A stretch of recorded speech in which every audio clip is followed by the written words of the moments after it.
Hey guys, tonight we're stepping into a world of muddy villages, flickering firelight, and the constant hustle to stay alive in the Middle Ages. Picture yourself in a scratchy wool tunic, standing in a field that smells of damp earth and livestock, with your 7-year-old tugging at your sleeve, wide-eyed and curious. You're not just surviving, you're teaching your kid how to make it through a time when a bad harvest or a stray cough could end your story fast. Spoiler alert, you probably won't survive this without some serious smarts. So, before you get comfortable, take a moment to like the video and subscribe, but only if you genuinely enjoy what I do here. Drop a comment with your location and local time. I'm curious where you're chilling tonight. Now, dim the lights, maybe turn on a fan for that soft background hum, and let's ease into tonight's journey together. You start by sitting your kid down on a rickety stool by the hearth, the fire crackling like it's trying to eavesdrop. The Middle Ages, you explain, stretch roughly from the 5th to the 15th century, a time when Europe was a patchwork of kingdoms, and most folks were peasants, scraping by. Your goal? Teach your kids survival skills so they can thrive in this rough world. Not just cling to life like a soggy turnip. You keep it simple. Survival means food, shelter, and not ticking off the wrong people. Your kids' eyes light up. They're ready to learn, but you know this will be a marathon, not a sprint. First, you paint a picture of the stakes. Life expectancy back then hovered around 30 to 35 years. Though many kids didn't make it past 5, that's your mainstream fact, cold and hard. You lean in, whispering that some peasants believed bathing too often invited demons, your quirky tidbit to make them giggle. Historians still argue whether this fear of water worsened disease, or if people were sneakily cleaner than we think. You wink, saying, "Bet you're glad for showers now, huh?" Your kid nods, already hooked. You decide to start with the big picture, why survival matters. You tell them about the feudal system, where lords owned the land and peasants worked it for protection. It's like a cosmic rent agreement, except the landlord has a sword. You explain that your family's a peasant one, living in a village of maybe 100 souls, all leaning on each other to survive. Your kid's job? Learn fast, because mistakes here aren't just oopsies. They're deadly. You joke, forget your chores, and we're not eating Netflix, we're eating dirt. They laugh, but the point lands. Next, you set a challenge. Imagine you're both in this village, and it's up to you to teach them one skill at a time. You start with mindset. Survival isn't just physical, it's mental. You tell them to stay curious, watch the older folks, and never assume they know it all. You share a story of a medieval kid who survived a harsh winter by copying how elders stored grain. Be a sponge, you say, not a rock. Your kid's nodding, but you can tell they're itching to do something hands-on. So, you shift gears, promising tomorrow you'll head outside to mimic a peasant's daily grind.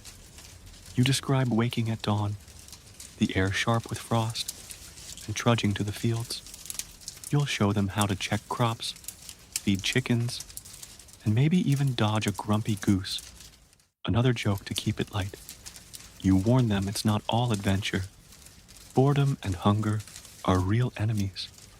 Think you can handle no snacks for a day? You tease.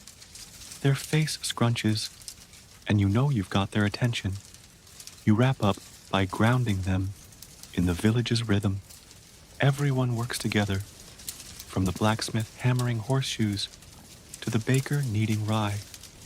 You'll teach them to fit in, not stand out, because loners don't last long. You point to the fire, saying, "That's us, small but steady, burning through the dark." It's a cozy image to end on, setting the stage for what's next without breaking the flow.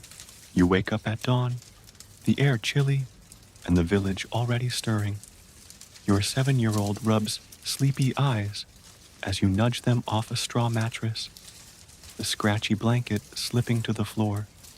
Today, you're diving into the gritty rhythm of peasant life, showing them what it takes to keep a medieval household running. The roosters are screaming like they've had too much ale, and you whisper, "Welcome to your new alarm clock, nature's worst playlist." Your kid giggles, but you're already pulling them outside, where the world smells of wood smoke and damp hay. You start by walking them through a peasant's daily grind, circa 1200 AD, when villages were the heartbeat of Europe.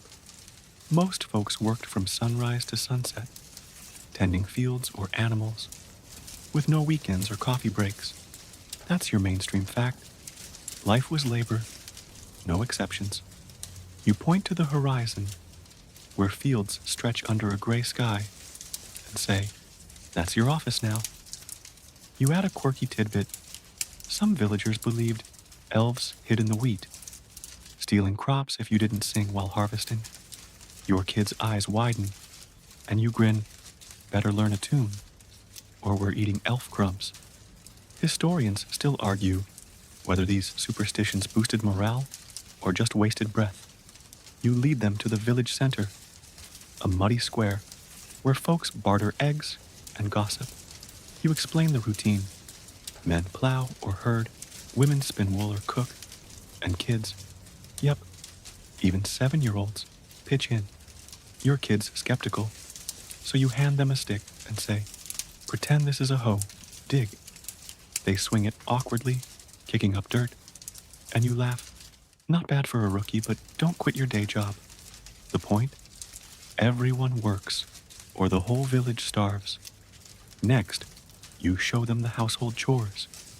You mime fetching water from a well, the bucket heavy enough to make your arms scream. You describe grinding grain by hand, your palms blistering, and feeding pigs that smell like a gym locker. No dishwashers, no microwaves. You say, "Dinner's on you, kiddo." They groan, but you keep it light, joking, "At least there's no homework, just hog slop." You're planting seeds of resilience, showing them survival means embracing the grind. You pause by a neighbor's garden, where turnips and cabbages fight for space. You explain that food's scarce, so every chore ties to survival. If you slack, winter's coming for you like a medieval bouncer.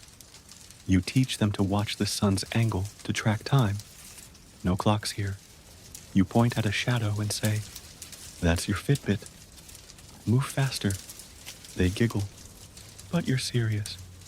Timing matters when animals need feeding or crops need checking. You also touch on community.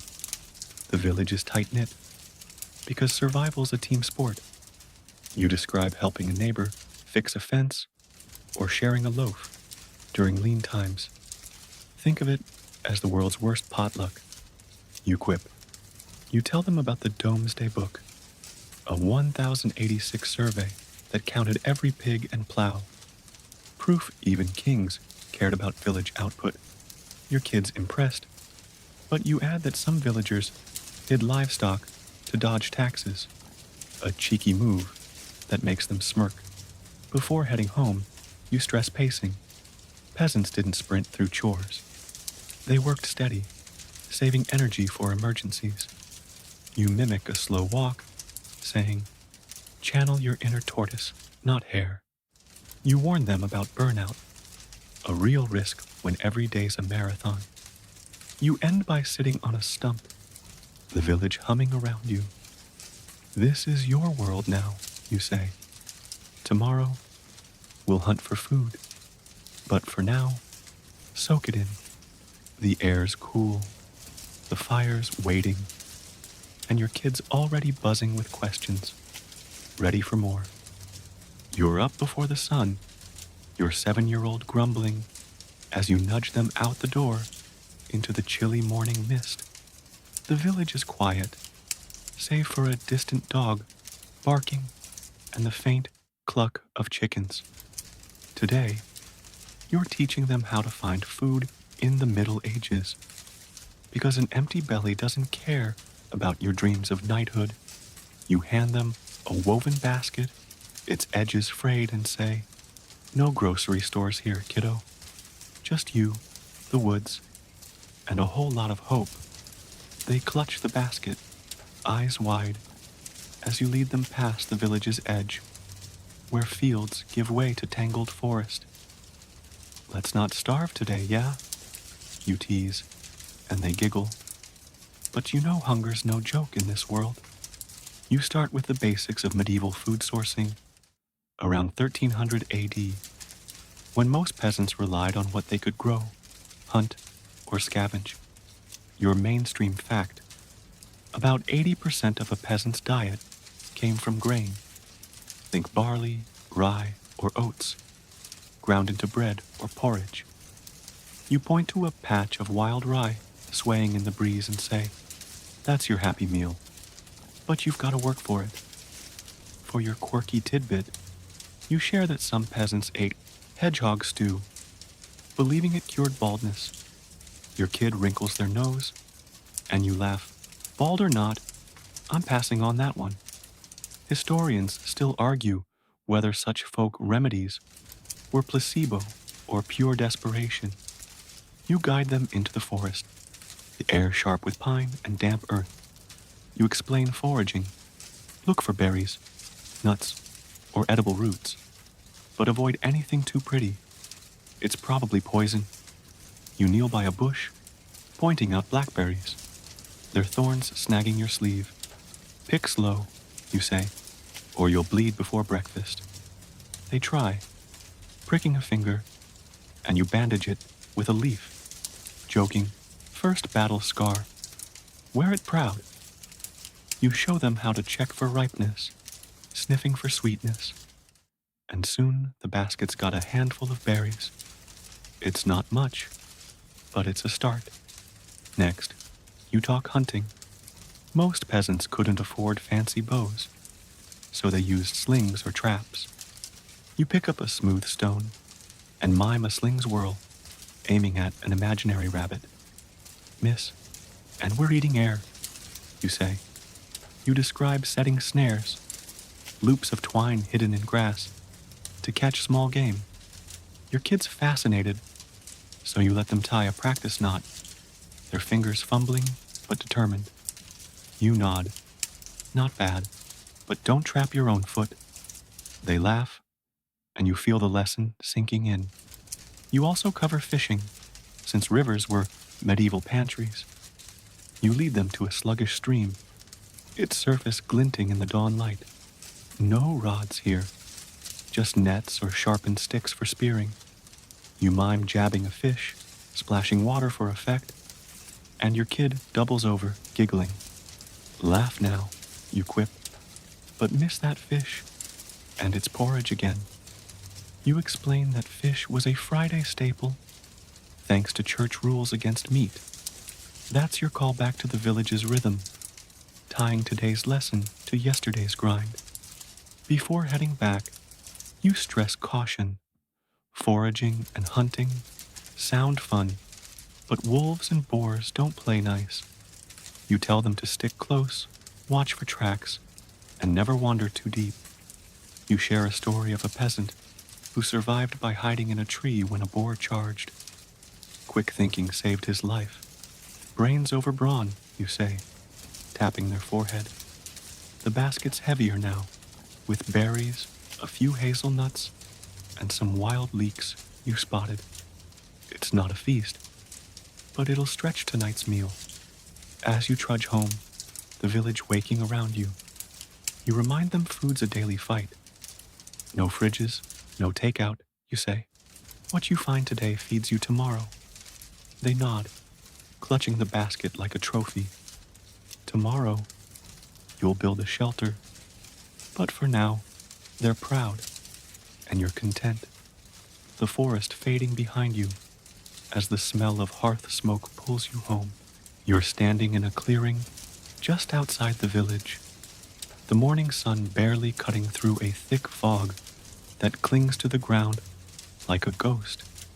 Your 7-year-old bounces on their toes, eager to learn, as you point to a pile of sticks and a muddy patch of earth. Today, you're teaching them how to build a shelter, a wattle and daub hut to keep the rain off and the wolves out. No cozy apartments here, you say, tossing them a stick. Just you, some mud, and a dream of not freezing. They grin, ready to get their hands dirty, and you can't help but smirk at their enthusiasm. Kids, right?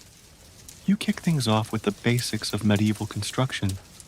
Circa 1100 AD, most peasant homes were simple, built from local materials like wood, straw, and clay. That's your mainstream fact. A typical hut was one room, maybe 15 by 20 feet, housing a whole family and their dreams of a better harvest. You gesture at the clearing and say, "This is your penthouse. Let's make it livable." For your quirky tidbit, you share that some villagers stuffed their walls with dried cow dung for insulation. Your kid gags, and you chuckle. Smells bad, but it's warmer than hugging a sheep. Historians still argue whether this was genius or just gross desperation. You start by showing them the frame. You grab a sturdy branch and jam it into the ground, explaining that you'd need a dozen of these in a rectangle to form the skeleton. Think Lincoln logs, but heavier, you say. You let them try, their little hands struggling, but determined as they drive a stick in. Not bad, you nod. But don't build a lean-to unless you like surprise baths.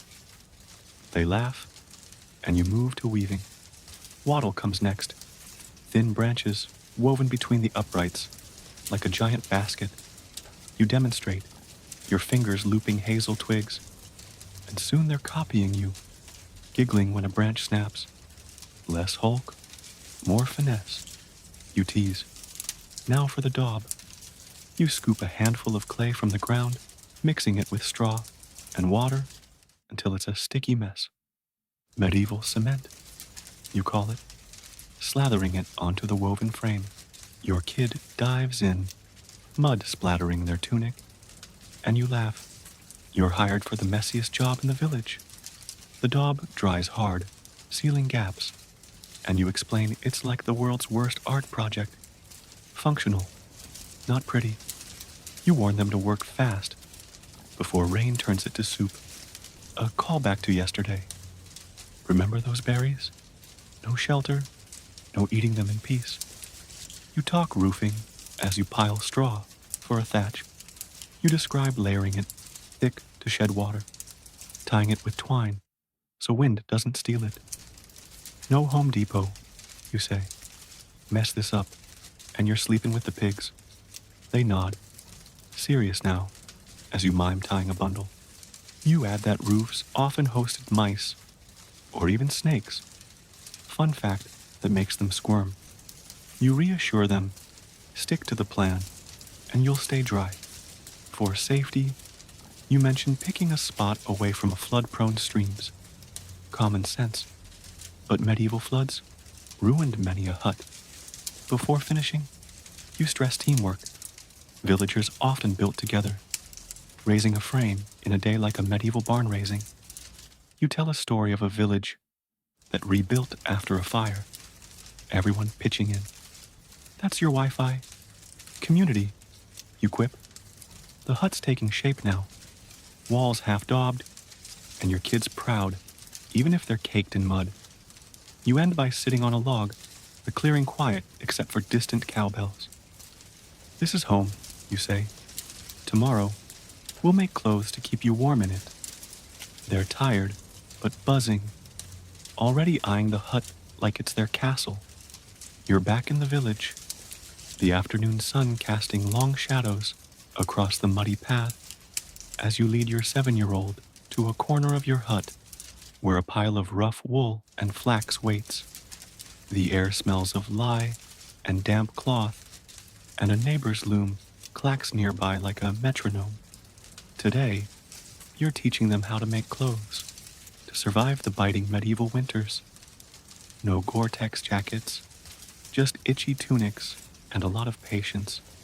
You hand them a clump of wool, its texture like a bad haircut, and say, "Time to dress like a peasant, not a pop star." They scrunch their nose, and you wink. Trust me, frostbite's worse than fashion crimes. You start with the basics of medieval clothing. Around 1250 AD, most peasants wore simple garments, tunics, leggings, and cloaks, all handmade from wool or linen. That's your mainstream fact. Clothing was functional, not flashy, and often passed down until it fell apart. You point to the wool pile and say, "This is your wardrobe. No mall, no prime delivery." For your quirky tidbit, you share that some peasants dyed their clothes with woad, a plant that turned everything blue, but smelled like rotten cabbage. Your kid laughs, and you grin. Smell bad, look bold, medieval vibes. Historians still argue whether these dyes were a status flex or just practical for hiding dirt. You begin with wool, the winter MVP. You show them how to card it, scraping the fibers with wooden paddles until they're fluffy. Think of it as brushing a grumpy cat, you say, handing them a paddle.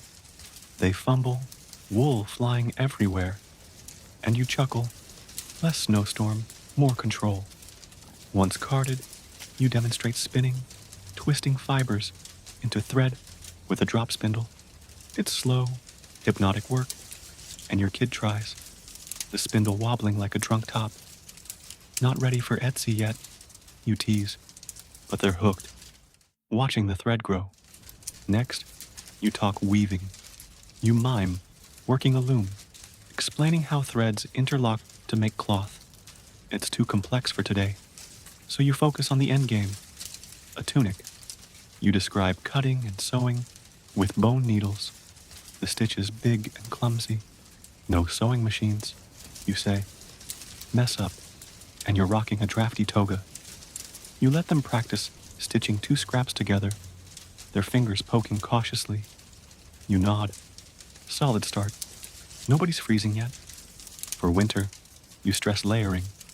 A linen shift, wool tunic, and a cloak pinned with a thorn. A call back to the hut. Remember that daub? Keeps you dry. This keeps you warm. You also cover upkeep. Clothes were washed rarely, beaten in streams with soap made from ashes. Your washer's a river, you quip, and your dryer's a sunny day. You warn them about moths. Medieval closets weren't kind. You share a story of a peasant who stuffed lavender in their cloak to repel bugs, a trick that doubled as perfume. Smell like a garden, not a barn, you say. Your kid's intrigued, sniffing the wool like it might magically turn floral.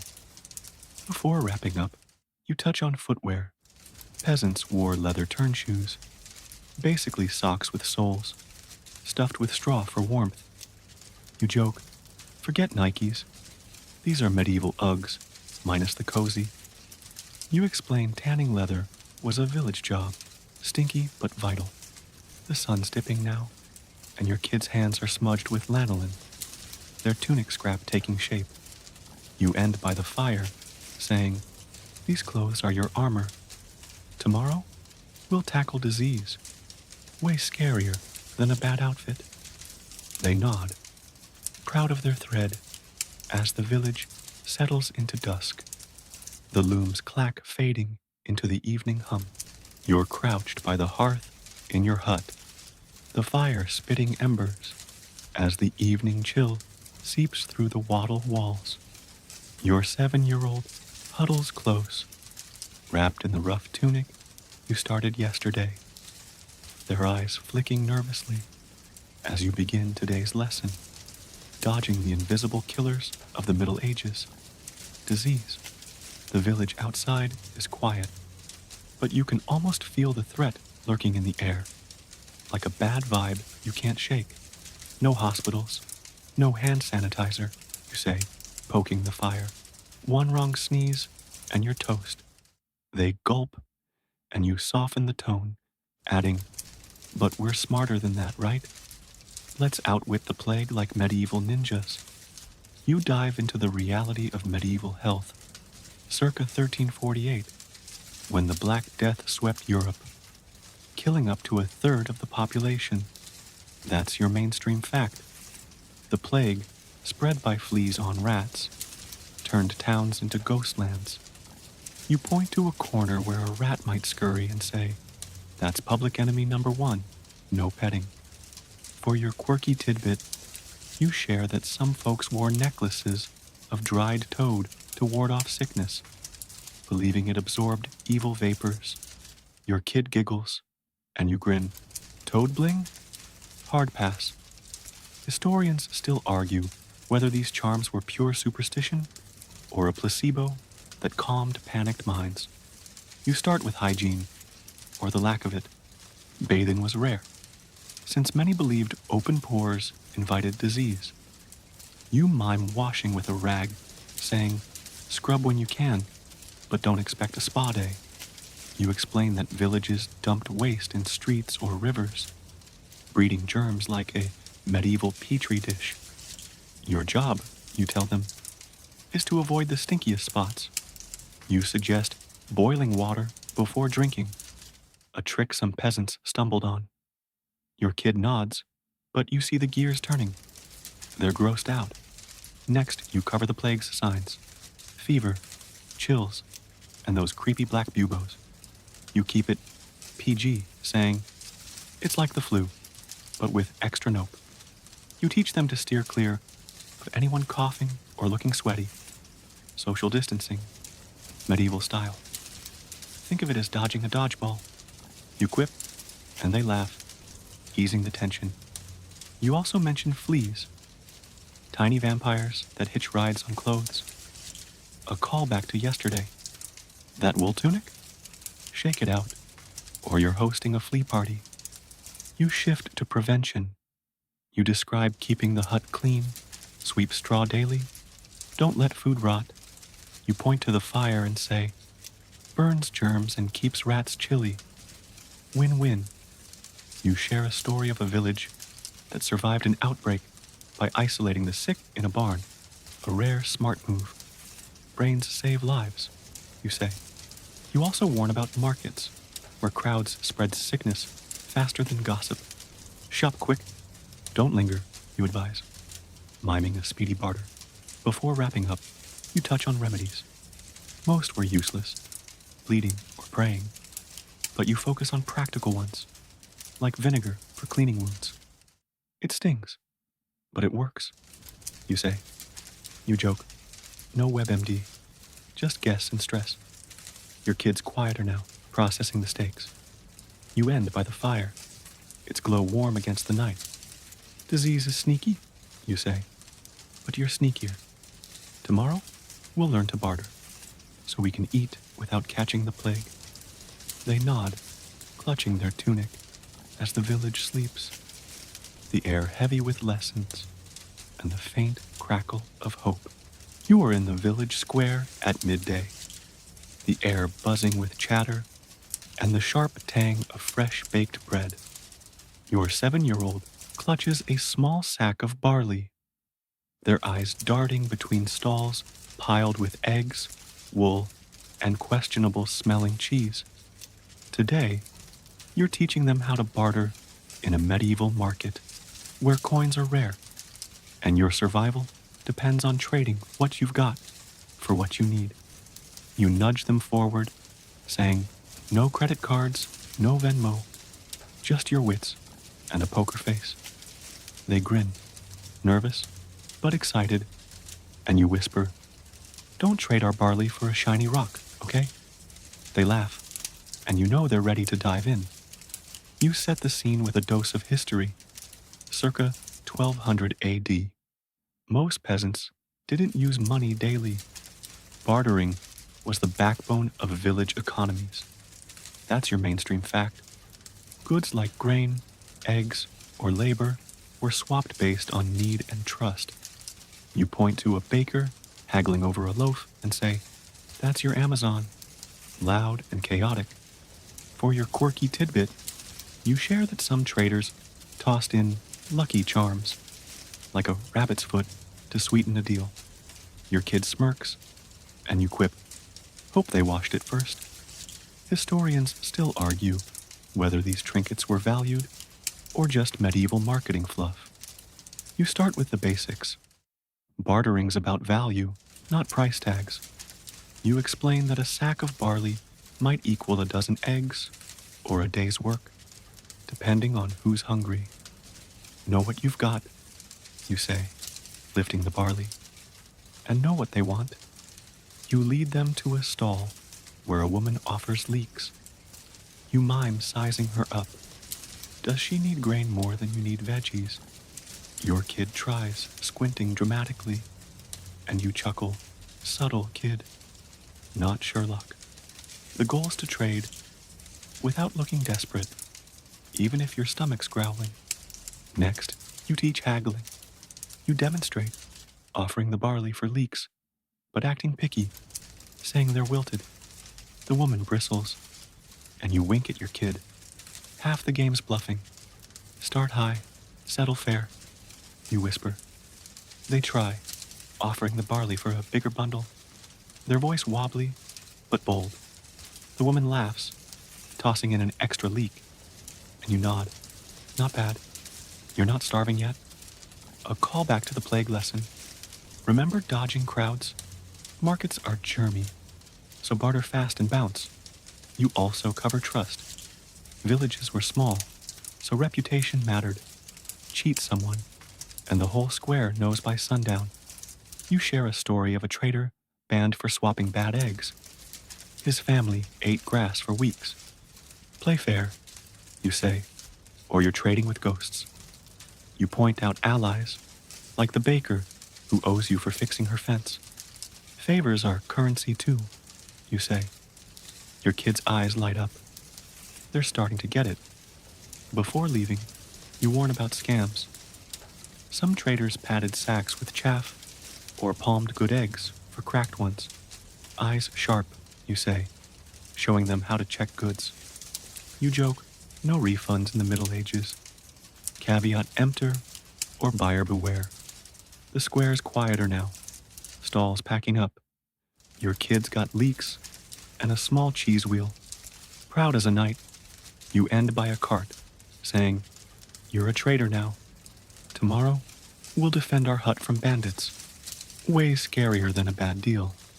They nod, gripping their loot, as the market fades into the golden afternoon haze. You're back at your hut as dusk settles, the sky bruising purple, and the village hushing, except for a distant owl's hoot. Your 7-year-old sits on a stump, whittling a stick with a blunt knife, their face scrunched in focus. Tonight, you're teaching them how to defend your home from bandits, thieves who'd snatch your barley, or worse, in the lawless patches of the Middle Ages. You lean against the doorframe, saying, "No alarm systems, no 911, just you and some pointy sticks." They look up, half thrilled, half nervous, and you add, "Don't worry, we're not fighting dragons." Yet, their giggle cuts the tension, and you're ready to roll. You ground the lesson in history, circa 1250 AD. Banditry spiked during hard times, famines or wars, when desperate folks turned to robbery. That's your mainstream fact. Villages were targets because they stored food and lacked guards. You point to the hut's flimsy door and say, "This is your Fort Knox, but it's more like Fort Styx." For your quirky tidbit, you share that some peasants hid valuables in hollowed-out logs, hoping thieves wouldn't look twice. Your kid smirks, and you quip, sneaky, but don't hide your lunch. Rats will find it. Historians still argue whether these hidey holes saved more goods or just gave bandits a treasure hunt. You start with prevention. You explain reinforcing the door with a heavy bar. Oak, if you can get it. You mime sliding it into place, saying, lock this at night, or you're inviting guests with bad manners. You show them how to check for weak spots, like loose wattle, and patch them with mud. Think fortress, not fixer-upper, you say. Your kid tries, smearing daub on a wall, and you laugh, nice, but don't paint the pigs. A callback to the shelter lesson. Remember that, Waddle? Strong walls mean safer nights. Next, you cover deterrence. You describe piling thorny branches around the hut's perimeter, medieval barbed wire. You lead them outside, pointing to a bramble patch. Stack these by the door, you say. Bandits hate tetanus. You also suggest our dog, mangy but loyal, whose bark could scare off prowlers. Your kid's eyes light up, and you joke, pick a loud one, not a lapdog. You share a story of a village that fended off raiders by tying bells to goats, the clanging spooking the thieves. Noise is your friend, you say. You move to active defense, keeping it kid-friendly. Peasants didn't have swords, but they used tools, pitchforks, sickles, or even a hefty pot. You hand them a stick, saying, this is your Excalibur. Swing smart, not wild. They practice, flailing like a windmill. And you chuckle, less tornado, more target. You stress running over fighting, hide in the woods, or climb a tree. Heroes live another day, you say. You also mention community. Villagers often banded together, shouting to raise the alarm. Yell like you mean it, you urge, and they let out a squeaky roar, grinning. Before wrapping up, you warn about timing. Bandits hit at night or during harvests, when goods were plenty. Stay sharp when the barley's ripe, you say. You end by the fire, its glow flickering on your kid's face as they clutch their sword.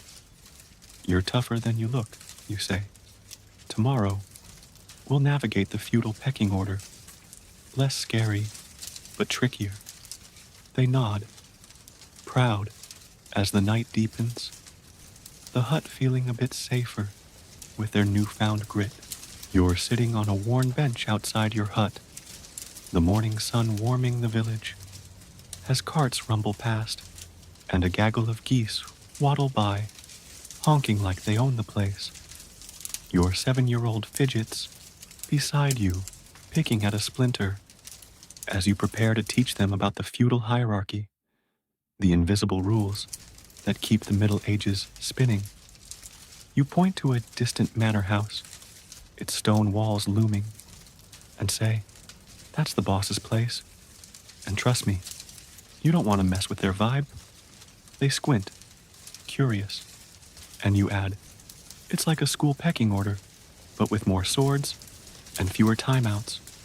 They giggle, and you're ready to unravel this medieval social maze. You anchor the lesson in history, circa 1150 AD. The feudal system was Europe's backbone, with kings at the top, lords and knights below, and peasants like you at the bottom, working the land for protection. That's your mainstream fact. Peasants owed labor and crops to their lord, who owed loyalty to a king. You gesture at the fields and say, this dirt's not ours. We're just renting it with sweat. For your quirky tidbit, you share that some lords demanded Harriet, a death tax, like giving up your best cow when you died. Your kid gasps, and you quip, yeah, even death's got a bill. Historians still argue whether this system was stable or a pressure cooker for rebellions. You start by explaining their place. Peasants, the backbone, but not the bosses. You tell them they'll work the Lord's fields a few days a week, Plus, give him a chunk of your harvest. Think of it as the world's worst subscription, you say. You mime handing over a sack of barley, your face exaggeratedly glum, and they laugh. You stress respect. Bow to knights. Don't sass the Lord's men. Mouth off, and you're not just grounded. You're in a dungeon, you warn. A callback to the bandit lesson. Remember dodging thieves? Dodging the Lord's temper is trickier. Next, you cover interactions. You role-play meeting a knight, dipping your head and muttering, "Good day, my lord." You make them try. Their bow wobbly, but earnest. And you chuckle, "Not bad, but don't curtsy, like you're in a pageant." You explain knights protect the village, but they're not your buddies. They're the Lord's muscle. You also mention the church, which ranks high and expects tithes, like 10% of your crops. Even God's got a tax guy, you joke. And they smirk, getting the stakes. You shift to survival smarts. Knowing the hierarchy means knowing who to ask for help or avoid. You share a story of a peasant who won the Lord's favor by fixing his cart, earning extra land. Be useful, not invisible, you say. You warn against crossing the bailiff, the Lord's enforcer, who'd fine you for a stray pig. Keep your animals tighter than your secrets, you advise. Your kid nods, absorbing the need to play nice with power. Before wrapping up, you touch on kids' roles. Even they had to respect the system, running errands for the Lord's household or helping at harvest. No slacking, you say, or you're not just in trouble. You're hungry. You end by the bench, the village alive around you. This system's tough, you say, but you're tougher. Tomorrow, we'll farm to keep our bellies full. They nod, a bit wiser, as the geese waddle off, the manor house glinting in the distance, like a reminder of who's in charge. You're trudging through a field at dawn, the earth soft under your boots, and the air thick with the scent of turned soil. Your 7-year-old trails behind, dragging a stick like it's a plow, their breath puffing in the chilly morning. Today, you're teaching them how to farm, the lifeblood of medieval survival. Because without crops and livestock, your hut's just a fancy cave. You point to the patchwork of fields stretching to the horizon and say, "This is your kitchen, and it's open 24/7. They groan at the thought of work, and you nudge them, grinning. No crops, no porridge, unless you like eating dirt smoothies. Their laugh echoes, and you're ready to dig in. You ground the lesson in history. Circa 1200 AD, farming was the core of peasant life, with most villages using the 3-field system, rotating crops to keep soil fertile. That's your mainstream fact. One field grew wheat, another barley or oats, and the third lay fallow to recover. You kick a clod of dirt and say, "This is your savings account. Treat it right." For your quirky tidbit, you share that some farmers planted beans near apple trees, believing the trees' spirits boosted growth. Your kid smirks, and you quip, "Tree vibes. I'd stick to compost." Historians still argue whether these rituals were folklore or early agroscience. You start with plowing. You mime, gripping an ox-drawn plow, your shoulders straining as it carves furrows. "No tractors," you say. "Just you, a grumpy ox, and a lot of mud." You let them try with their stick, scratching lines in the dirt, and laugh. "Not bad, but don't quit for Farmville yet." You explain timing, plow in spring, plant by April, or miss the growing season. A callback to the hierarchy lesson. Remember the Lord? He gets first dibs on these fields. So hustle. Next, you cover planting. You show them how to scatter barley seeds, spacing them to avoid crowding.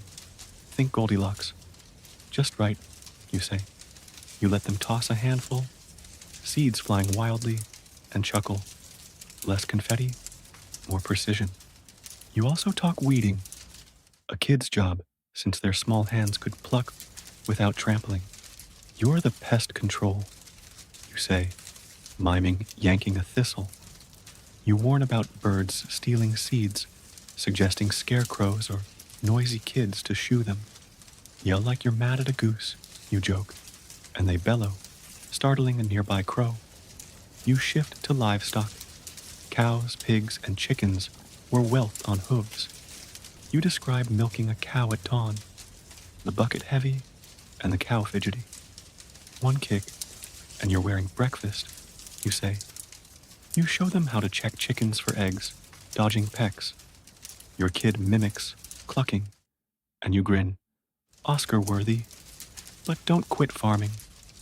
You share a story of a peasant who saved his herd from wolves by penning them near the hut. Smarts over strength. Protect your animals, you say, or winter's just you and some sad turnips. Before heading back, you stress patience. Crops take months, and livestock need daily care. Farming's a marathon, you say, not a tick-tock. You end by the field's edge, the sun climbing, your kids' stick now a scepter of their new skills. You're a farmer now, you say. Tomorrow, we'll tackle religion. Less muddy, but just as heavy. They nod, proud of their furrows, as the village wakes. The fields whispering promises of harvest under the morning light. You're kneeling in the village churchyard, the stone chapel's shadow stretching long as the late afternoon sun dips low. Your 7-year-old fidgets beside you, tracing a carved cross on a gravestone, their curiosity piqued by the faint chant of monks drifting from inside. Today, you're teaching them how to navigate religious life in the Middle Ages, where faith isn't just a choice, it's the glue holding your village together. You point to the chapel's wooden door, its iron hinges rusty, and say, "This is your GPS, your Netflix, and your judge, all in one." They tilt their head, confused, and you add, "Mess up here." And it's not just detention, it's eternal timeout. They giggle, and you're ready to weave faith into their survival toolkit. You set the stage with history. Circa 1300 AD, the Catholic Church dominated Europe, shaping laws, calendars, and even diets with fast days. That's your mainstream fact. Peasants gave 10% of their crops as a tithe, and church attendance was non-negotiable. You nod at the chapel and say, "That's the boss's office, and you're always on the clock." For your quirky tidbit, you share that some villagers buried acorns under church floors, believing it ensured good harvests. Your kid laughs, and you quip, "Squirrels for Jesus, apparently." Historians still argue whether these rituals were devout or just sneaky ways to dodge bad luck. You start with the basics. Church is mandatory, especially Sundays and holy days. You describe squeezing into a pew, the air thick with incense and unwashed neighbors, listening to a Latin sermon you barely understand. It's like a podcast in gibberish, you say, but you nod anyway. You teach them to cross themselves, forehead, chest, shoulders, and let them practice, their hands flopping like fish. Not bad, you chuckle, but don't look like you're swatting flies. A callback to the farming lesson. Remember those crops? Part of that barley's for the priest, so pray it grows. Next, you cover fast days, when meat's off the menu. Fridays, Lent, and more. You explain eating fish or beans instead, your stomach grumbling. No burgers, you say. Think of it as medieval vegan week. You warn that breaking fast could mean a fine or public shaming. You share a story of a peasant caught sneaking bacon during Lent, forced to wear a pigskin hat in church. Don't be that guy, you say, and your kid nods, wide-eyed. You also mention confession, spilling your sins to a priest for forgiveness. No lying, you advise, or you're scrubbing floors for penance. You shift to survival smarts. The church offers safety nets, like charity during famines, but expects loyalty.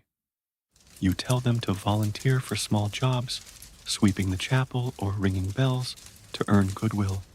Be seen, not heard, you say. You also warn about questioning priests. Heresy's a fast track to trouble. Keep your big ideas quieter than a mouse. You joke, and they smirk, catching the vibe. You point out festivals, like Easter, where the church hosts feasts. Free food, you say, but don't hog the bread. Before wrapping up, you touch on fear. Many believed demons lurked, and the church sold protection, prayers, relics, or holy water. It's their side hustle. You quip. You end by the churchyard, the chants fading as dusk settles. Faith keeps you grounded, you say. Tomorrow, we'll craft tools. Less holy, more handy. They nod, tracing the cross again. As the village quiets, the chapel standing firm like a beacon in the gathering dark. You're hunched over a workbench in the village, the morning air sharp, with the scent of freshly cut wood and the tang of iron from a nearby forge. Your 7-year-old stands close, clutching a smooth pebble they found, their eyes locked on a pile of sticks and flint shards you've gathered. Today, you're teaching them how to craft simple tools, medieval must-haves for farming, building, and surviving the daily grind. You hand them a stick and say, no hardware store, no power drills, just your hands and some serious grit. They grin, ready to play carpenter, and you add, break these, and we're back to chewing wheat, like cows. Their laugh bounces off the hut walls, and you're set to get crafty. You anchor the lesson in history. Circa 1200 AD, peasants relied on handmade tools, hoes, sickles, flails, made from wood, stone, or scavenged iron, as metal was pricey. That's your mainstream fact. Most tools were basic, built to last years of hard use. You point to the stick pile and say, this is your toolbox, low-tech, high stakes. For your quirky tidbit, you share that some villagers carved runes into tool handles, believing it made them luckier. Your kid raises an eyebrow, and you quip, magic or not, don't carve your name. Focus on function. Historians still argue whether these markings were spiritual or just medieval doodling. You start with a digging stick, the peasant's all-purpose tool. You show them how to pick a sturdy ash branch, straight and thick, and sharpen one end with a flint blade. Think pencil sharpener, but sweatier, you say. You let them try, their hands scraping clumsily, and chuckle, not bad, but don't whittle your fingers off. You explain it's for planting seeds or prying roots. Versatile, like a Swiss Army knife without the cool factor. A callback to the farming lesson. Remember those furrows. This stick's your MVP for planting barley. Next, you tackle a hand hoe. You demonstrate binding a flat flint to a handle with twine, creating a mini shovel for weeding or breaking soil. Tie tight, you say, or it'll flop like a bad haircut. They wrap the twine, tongue out in focus, and you nod, solid. You're hired. You stress testing tools before use. A loose flint could fly off and ruin your day. You share a story of a peasant who crafted a hoe so well, he bartered it for a pig. Proof tools were currency. Make it right, you say, and you're eating bacon. You also cover maintenance. You mime sharpening a sickle on a whetstone, the scrape like nails on a chalkboard. Keep it keen, you say, or you're hacking grass till Christmas. You warn about storing tools dry. Rust was a silent killer. You joke, no WD-40, so don't let your hoe get cranky. Your kid giggles, testing their digging stick by poking the ground. You add that villages often shared tools, so don't hog them. Play nice, you say, or you're borrowing a dull blade from Grumpy Ned. Before wrapping up, you touch on improvisation. No flint? Use a broken pot shard. No twine? Try willow bark. Think MacGyver, you say. You end by the workbench, the sun climbing, your kids' tools, a stick and a wobbly hoe, looking prouder than they should. You're a crafter now, you say. Tomorrow, we'll dodge medieval law, sharper than any blade. They nod, gripping their stick like a trophy, as the forge's clang fades and the village hums with midday life. You are strolling along the village's edge at midday, the sun high and the air heavy with the scent of blooming wildflowers and distant manure. Your 7-year-old skips beside you, kicking pebbles, their new digging stick slung over their shoulder like a knight's lance. Today, you're teaching them how to avoid legal trouble in the Middle Ages, where one wrong step could land you in a stocks or worse. You point to a wooden cage by the village square, its bars weathered, and say, "That's medieval jail. No Wi-Fi, just regrets." They giggle, but their eyes linger on the cage, and you add, "Stay sharp, and you'll keep your freedom and your toes." Their nervous laugh sets the tone, and you're ready to navigate this tricky terrain. You ground the lesson in history. Circa 1250 AD, medieval law was harsh, with lords and church courts enforcing rules through fines, whippings, or public shaming. That's your mainstream fact. Peasants faced justice for crimes like stealing bread or letting pigs wander onto the Lord's land. You nod at the fields and say, "One stray cow, and you're begging for mercy." For your quirky tidbit, you share that some villages held ordeals by water, dunking suspects to see if they floated, guilty, or sank, innocent. Your kid gasps, and you quip, "Sink or swim, literally." Glad we've got lawyers now. Historians still argue whether these trials were common or mostly scare tactics. You start with common pitfalls. You explain that grazing animals on the Lord's land without permission could cost you a fine or your best goat. Keep your pigs penned, you say, miming herding.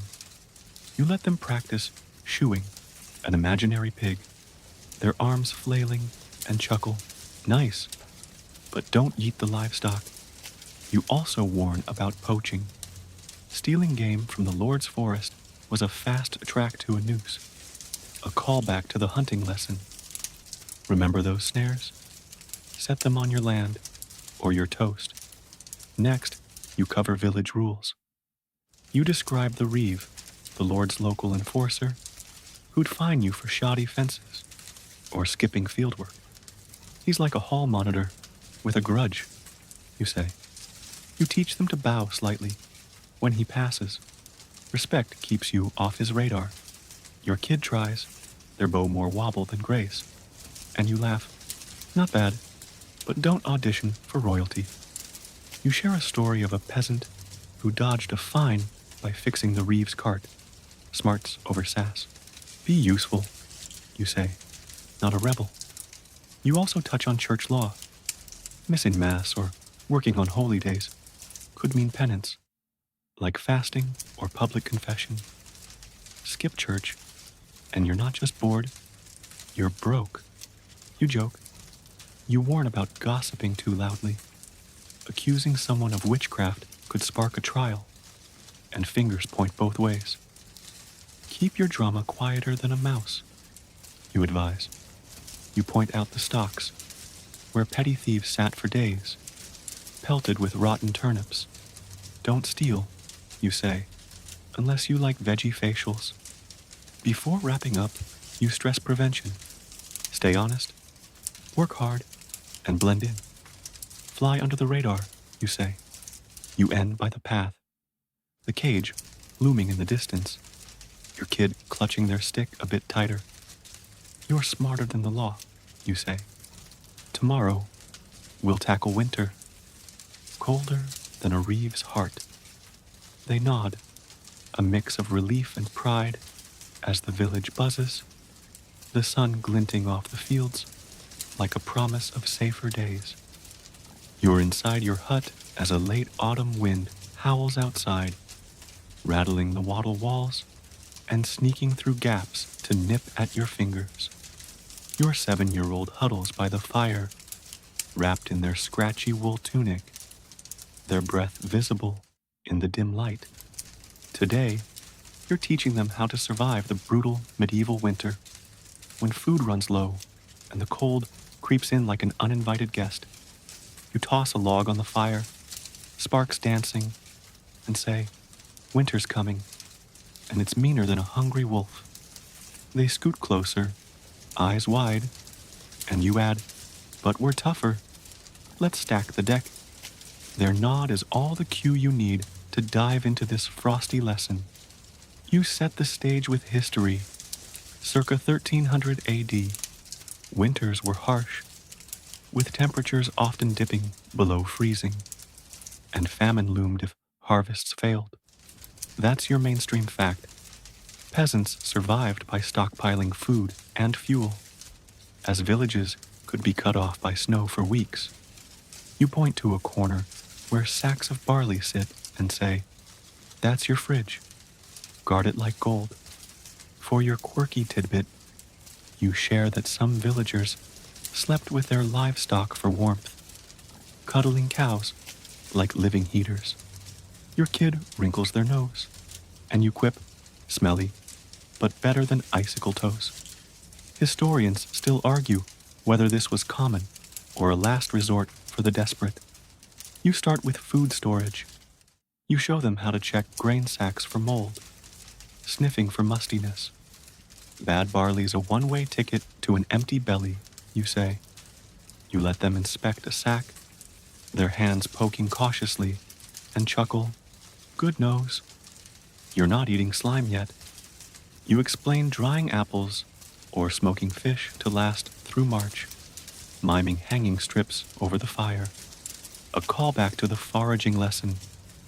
Remember those blackberries? Dry 'em now, or they're gone by Christmas. Next, you cover fuel. You describe hauling firewood before snow locks the forest, stacking it high and dry. "No wood, no warmth," you say, miming chopping with an axe. You warn about green wood. It smokes like a bad barbecue. You share a story of a peasant who burned old straw when wood ran out, barely surviving the cold. "Plan ahead," you say, "or you're hugging that cow." Your kid giggles, but you see them file it away. You also mention peat, dried bog dirt, some burned, stinky, but effective. "Think swamp candles," you joke. You shift to staying warm. You stress sealing the hut's gaps with extra daub and hanging hides over the door. "Draft's your enemy," you say, pointing to a crack. You let them smear mud on a wall, their fingers caked, and laugh. "Nice art, but keep it functional." You also talk layering clothes. Every scrap of wool counts. "You're an onion," you quip. "Peel slow." You warn about frostbite, teaching them to check toes for numbness. "No toes, no dancing," you say. And they wiggle theirs, grinning. Before wrapping up, you touch on morale. Winter's dark, so you tell them to sing or play games by the fire. Simple joys beat cabin fever. You end by the hearth. The fire's glow wrapping you both. "Winter's tough," you say, "but you're tougher. Tomorrow, we'll deal with nobles, slippery as ice." They nod, warmed by the flames and their growing grit, as the wind howls, the hut holding fast against the creeping cold. You're trudging up a muddy path toward the Lord's manor, the stone walls looming under a gray noon sky that threatens rain. Your 7-year-old trudges beside you, clutching a small basket of eggs as an offering, their eyes darting to the armed guards at the gate. Today, you're teaching them how to interact with nobles, those high and mighty folks who hold your fate in their velvet-gloved hands. You adjust their hood and say, "These guys are the VIPs, and you're the plus one. Stay polite, or we're mucking stables." They swallow hard, but a spark of curiosity lights their face, and you whisper, "You've got this. Just don't challenge them to a duel." Their giggle eases the tension, and you're ready to navigate this delicate dance. You ground the lesson in history, circa 1250 AD. Nobles, from lords to knights, controlled land and lives under the feudal system, demanding loyalty and taxes from peasants like you. That's your mainstream fact. A lord could grant protection or punishment on a whim, and pleasing them was survival 101. You nod at the manor and say, "That's their castle. Your job's to knock, not kick." For your quirky tidbit, you share that some lords kept pet falcons, treating them better than their serfs. Your kid snorts, and you quip, "Yeah, that bird's eating better than us." Historians still argue whether nobles were ruthless tyrants or just stressed-out landlords. You start with approach. You explain that nobles expect deference, bow low, eyes down, no staring like their zoo exhibits. You demonstrate bending stiffly and let them try, their bow wobbly but earnest. "Not bad," you chuckle, "but don't look like you're dodging a bee." You stress timing. Only approach during open courts, when lords hear petitions. "Barge in at dinner, and you're scrubbing pots," you say. A callback to the hierarchy lesson. Remember the Reeve. He's a teddy bear compared to this crew. Next, you cover offerings. You lift the egg basket, explaining that gifts, eggs, cheese, or woven cloth, soften a lord's mood. It's medieval buttering up, you say. You teach them to present it humbly, saying, "For your table, my lord." Your kid practices, their voice squeaky but polite, and you nod, solid. You're not exiled yet. You warn against empty hands. Showing up without a gift is like crashing a party with no snacks. You share a story of a peasant who won a lord's favor with a perfect goose. His family ate well that year. "Bring something," you say, even if it's just charm. You also talk requests. Peasants could ask for favors, like extra land or dispute mediation, but it's a gamble. You mime kneeling, voice low. "Please, my lord, my cow's sick." You tell them to keep it short. Nobles hate long stories. "No TED Talks," you joke. You warn about tone. Whining or demanding could mean a whipping. "Stay sweeter than honey," you advise. You point out the guards, reminding them nobles have muscle to enforce their whims. "Don't test their patience," you say, "unless you like chainmail hugs." Before heading back, you stress reading the room. A lord's mood, grumpy or generous, sets the tone. Watch their face like it's a weather forecast, you say.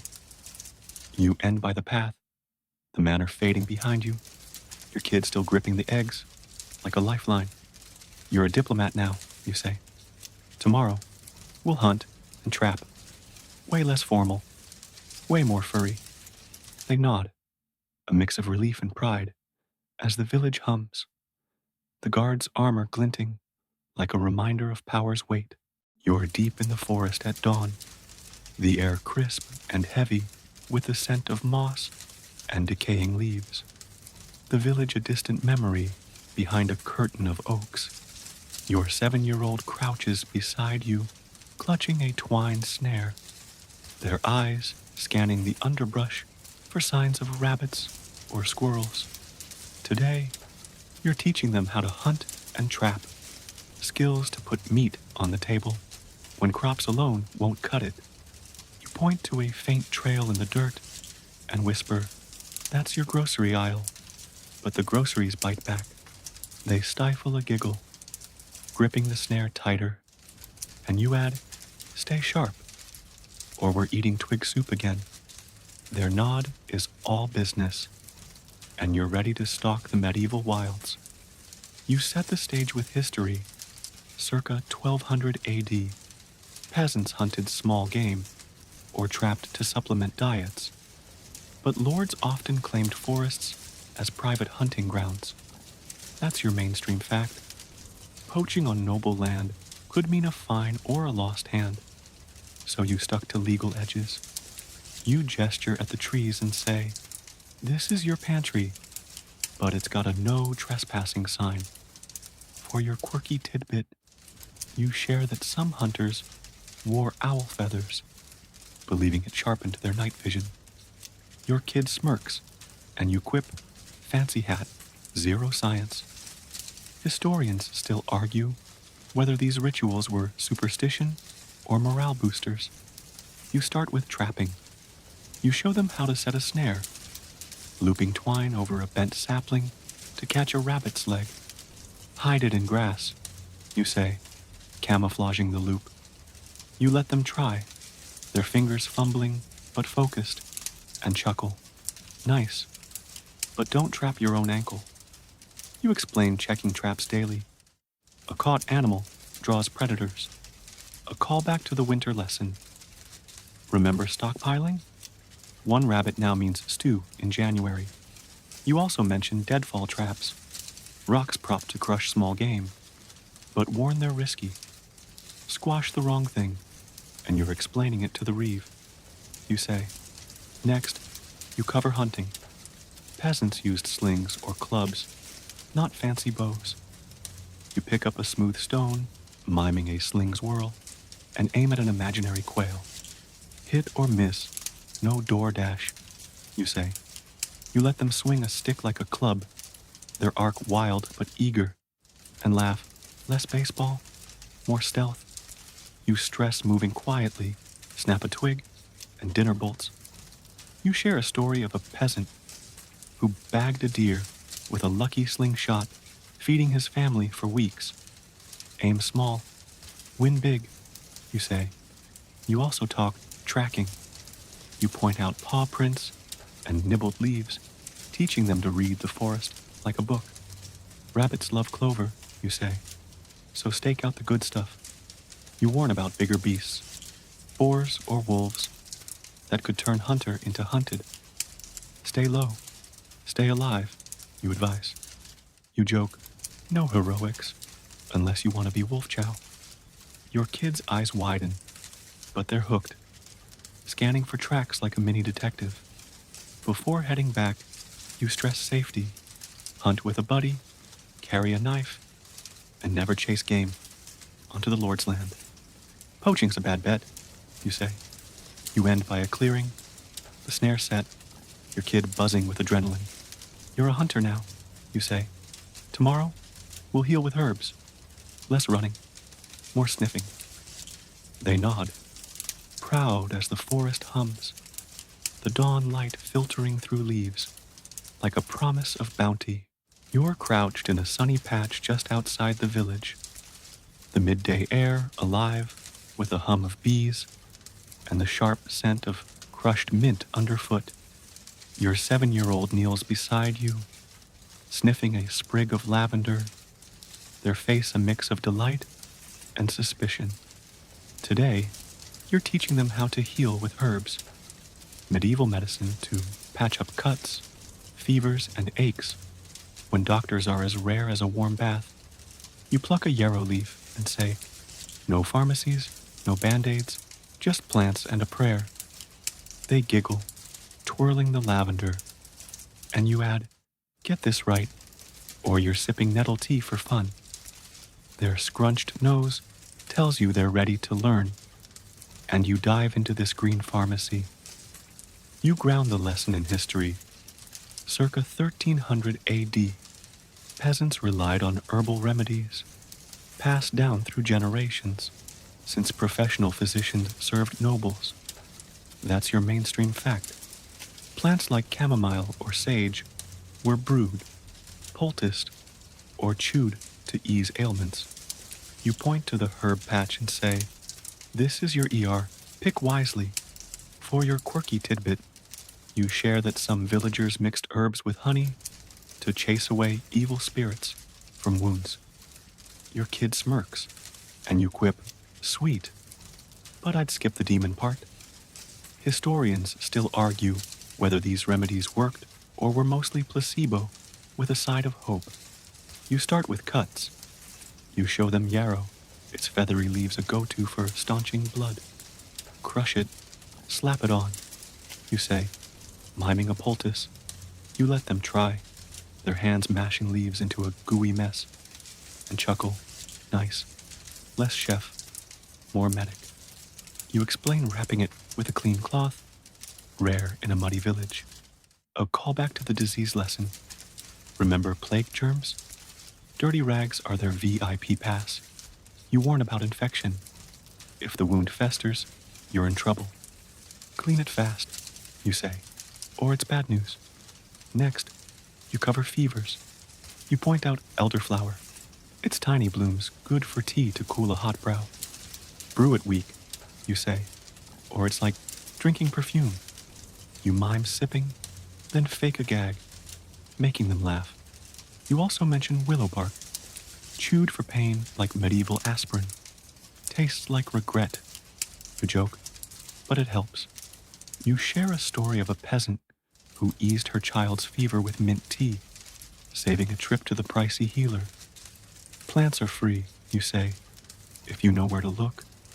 You shift to stomach issues. Chamomile soothes cramps, but you warn against overdoing it too much, and you're glued to the latrine. You let them sniff a flower, their eyes lighting up at the aptly scent. Not candy, you say, but close. You also talk foraging safely. Some plants, like hemlock, mimic safe ones but kill. When in doubt, ask Granny, you advise. You joke, "No TikTok tutorials here, just trial and error, minus the error." Your kid nods, clutching their lavender like a talisman. Before wrapping up, you stress balance. Herbs help, but rest and clean water matter more. No miracle cures, you say. You end by the herb patch, the sun warm, your kid's hands green-stained and proud. "You're a healer now," you say. "Tomorrow we'll travel safely. Less soothing, more sneaking." They nod, tucking a yarrow sprig in their pocket as the village hums, the herbs swaying like a promise of health in the breeze. You're on a dusty trail just beyond the village, the late afternoon sun casting long shadows as a cart's creak echoes in the distance. Your 7-year-old trudges beside you, gripping a walking stick you crafted yesterday, their eyes scanning the hedgerows for trouble. Today, you're teaching them how to travel safely between villages in the Middle Ages, where roads are more like suggestions and robbers lurk like uninvited guests. You point to a bend in the path and say, "That's your highway, but it's got more bandits than a bad movie." They clutch their stick tighter, half thrilled, and you add, "Stick with me, and we'll outsmart the road's worst." Their determined nod sets the pace, and you're ready to hit the trail. You anchor the lesson in history, circa 1250 AD. Travel was risky for peasants, with no maps or guards. Robbers and wild animals made journeys a gamble. That's your mainstream fact. Most stuck to known paths and traveled in groups for safety. You gesture at the trail and say, "This is your GPS. Follow it or get lost forever." For your quirky tidbit, you share that some travelers carried wayfarers' charms. like a saint's bone shard for protection. Your kid smirks, and you quip, "Fancy, but I'd rather have a sharp stick." Historians still argue whether these charms boosted courage or were just medieval merch. You start with preparation. You explain packing light: bread, dried fish, a water skin, and a cloak for rain. No suitcases, you say, miming a small sack. You let them pack their stick and a pretend loaf, their arms swinging proudly, and chuckle. "Nice, but don't bring the whole bakery." You stress traveling at dawn to maximize daylight. Nights for robbers and wolves. A callback to the hunting lesson. Remember those wolf tracks? They're not your road trip buddies. You also suggest a sturdy staff, good for walking and whacking. Multitasking, you say, twirling your own. Next, you cover group travel. You describe joining a merchant's caravan or pilgrims, strength in numbers. Loners get looted, you say. You mime waving to a cart driver, asking to tag along, and let your kid try. Their wave more flail than finesse. "Not bad," you laugh. "But don't scare the horses." You share a story of a peasant who survived a bandit ambush by sticking with a monk's group. Holy robes scared the thieves off. Find the right crowd, you say, and you're halfway home. You also talk vigilance. You show them how to spot danger. Broken branches, two quiet birds. Ears on, eyes up, you say, pointing to a snapped twig. You warn about toll scams, where fake guards demand payment. If they're shadier than a tree, run, you advise. You joke, "No Venmo for bribes, so keep moving." You teach them to hide valuables, like tucking eggs under their cloak. Bandits want easy loot, you say, not your laundry. Your kid practices, stuffing a leaf in their tunic, grinning like a master smuggler. Before turning back, you stress escape. If trouble hits, bolt for cover, ditches or thickets, and stay low. Speed's your shield, you say. You end by the trail, the village peeking through the trees. Your kid's stick, now a trusted companion. You're a traveler now, you say. Tomorrow we'll celebrate festivals. More fun, less fleeing. They nod, proud, as the path stretches quiet, the sun dipping like a curtain on today's trek. You're in the village square at twilight, the air buzzing with laughter and the smoky aroma of roasting mutton as torches flicker against a starry sky. Your 7-year-old bounces beside you, clutching a wooden cup, their eyes wide at the sight of jugglers and a bonfire spitting sparks. Today, you're teaching them how to join medieval festivals, rare moments of joy that recharge the village's spirit and keep hunger at bay. You nudge them toward a table laden with bread and ale, saying, "This is your Super Bowl, but with worse teeth and better stories." They grin, already eyeing a honey cake, and you whisper, "Pace yourself, or you'll nap before the dancing." Their giggle blends with the crowd's roar, and you're ready to dive into the feast. You ground the lesson in history, circa 1300 AD. Festivals, often tied to church holidays, like Michaelmas or Harvest Home, were vital for community bonding and morale. That's your mainstream fact. Peasants ate, drank, and danced to forget lean times, sometimes with the Lord's blessing. You point to the bonfire and say, "This is your group chat. Everyone's invited." For your quirky tidbit, you share that some villages held ale tastings, where homemade brews were judged and losers drank the dregs. Your kid laughs, and you quip, "Hope you like muddy beer." Historians still argue whether these events eased tensions or sparked drunken brawls. You start with participation. You explain pitching in, bringing food like your barley bread, or helping stoke the fire, No freeloaders, you say, miming kneading dough. You let them offer their cup as a pretend dish, their arms thrusting proudly, and chuckle, nice, but don't donate the hut. You stress sharing. Festivals thrive on generosity. A callback to the bartering lesson. Remember trading leeks? Here, you give, without expecting eggs back. You also mention games, archery or tug of war, where kids shine. Show off, but don't trip, you say. Next, you cover etiquette. You teach them to thank the host, often the lord or priest, with a nod or a raised cup. Manners matter, you say, demonstrating a clumsy bow. Your kid tries, spilling imaginary ale, and you laugh. Not bad, but don't flood the square. You warn against overindulging. Too much ale, and you're the village jester, minus the paycheck. You share a story of a peasant who danced on a table, fell, and worked off his shame in the Lord's fields.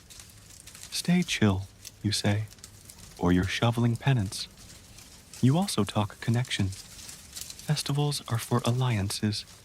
Chat with neighbors, swap tips, or settle grudges. You mime shaking hands with a baker, saying, "Good bread, friend." You point out the juggler, noting entertainers often carried news. Listen up, you say. It's medieval Twitter. You joke, no selfies, but you'll hear who lost a cow. Your kid's hooked, sipping their cup, pretending it's ale. You warn about fights. Crowds plus ale equal tempers. Steer clear of punchy drunks, you advise, miming dodging a fist. Before wrapping up, you stress pacing. Feast early, dance late, and head home before midnight. Bandits love late stragglers. You end by the fire, the crowd's warmth, wrapping you both. Your kid swaying to a lute's tune. You're a reveler now, you say. Tomorrow, we'll learn combat. Less partying, more parrying. They nod, cup raised like a trophy, as the flames crackle, the festival pulsing like the village's heartbeat under the vast night sky. You're in a grassy clearing just beyond the village, the morning sun filtering through a canopy of oaks as a breeze carries the faint clang of a blacksmith's hammer. Your 7-year-old stands before you, gripping a stout stick like a sword, their face a mix of excitement and nerves. Today, you're teaching them basic combat skills, medieval self-defense, for a world where a bandit or stray dog could ruin your day. You tap your own stick against the ground and say, "No karate dojos, no pepper spray.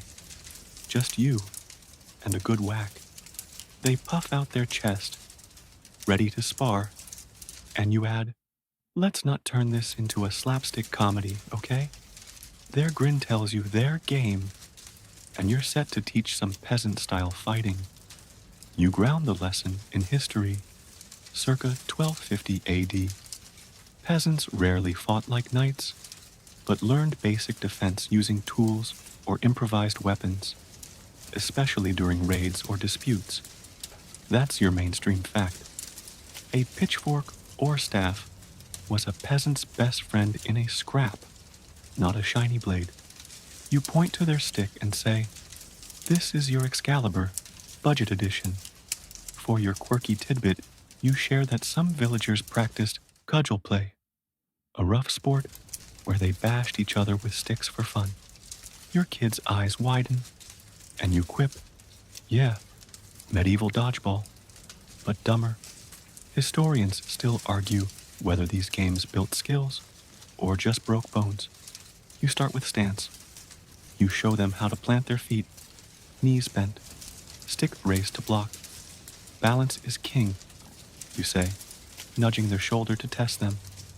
They wobble, but recover, and you nod. Not bad. Don't faceplant yet. You let them practice, their stick waving like a flag, and chuckle, less windmill, more warrior. You stress keeping eyes on the opponent, not the ground. A callback to the bandit lesson. Remember those thieves. They're not waiting for you to tie your shoes.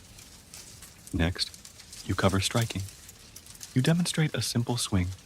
Aim for arms or legs, not heads, to avoid real damage. Hit to warn, not to wreck, you say, tapping their stick lightly. They try. Their swing wild but eager, and you laugh. Nice. But don't launch it to Narnia. You teach them to block, raising your stick to catch theirs with a satisfying clack. You share a story of a peasant who fended off a robber with a flail, swinging it like a pro. Tools are weapons, you say, if you're quick. You also talk evasion. You mime dodging a blow, sidestepping with a theatrical flourish.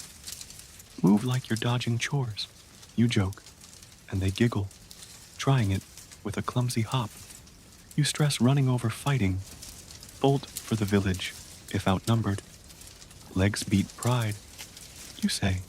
You warn about overconfidence. One lucky hit doesn't make you a knight. Stay humble, you advise, or you're eating dirt.